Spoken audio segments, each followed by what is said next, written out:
ఈ కథ వినే ముందు ఒక్కసారి ఆలోచించండి. చనిపోయినవాడు మళ్ళీ మీతో మాట్లాడితే మీరు నమ్మగలరా? నా పేరు కార్తిక్. ఇది నా జీవితంలో జరిగిన నిజం. కల్పితం కాదు, కథ కాదు. రాహుల్ నా బెస్ట్ ఫ్రెండ్. కాలేజ్ నుంచి రూమ్మేట్. రోజూ రాత్రి మాట్లాడకుండా నిద్రపోయేవాళ్లం కాదు. ఆ రోజు కూడా అలాగే మాట్లాడుకున్నాం. రేపు కలుద్దాం బ్రో అని చెప్పి అతను కాల్ కట్ చేశాడు.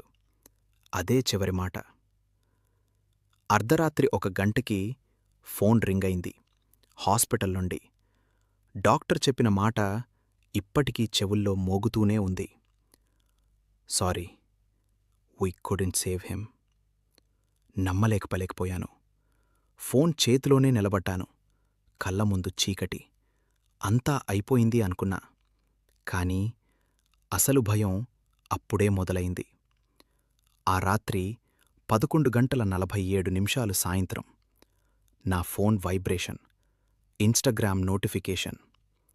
Rahul is online. నవ్వాను. బగ్గై ఉంటుంది అనుకున్నా. కానీ అదే క్షణంలో మెసేజొచ్చింది.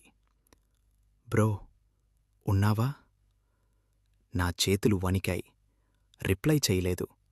కేవలం చూస్తూనే ఉన్నాను. మళ్ళీ ఇంకో మెసేజ్. రిప్లై ఎందుకు చెయ్యట్లేదు? నా శరీరం చల్లబడిపోయింది. ఎందుకంటే ఆ రోజు మధ్యాహ్నం రాహుల్ శవాన్ని చూసి వచ్చాను. అప్పుడే వాయిస్ నోట్ వచ్చింది.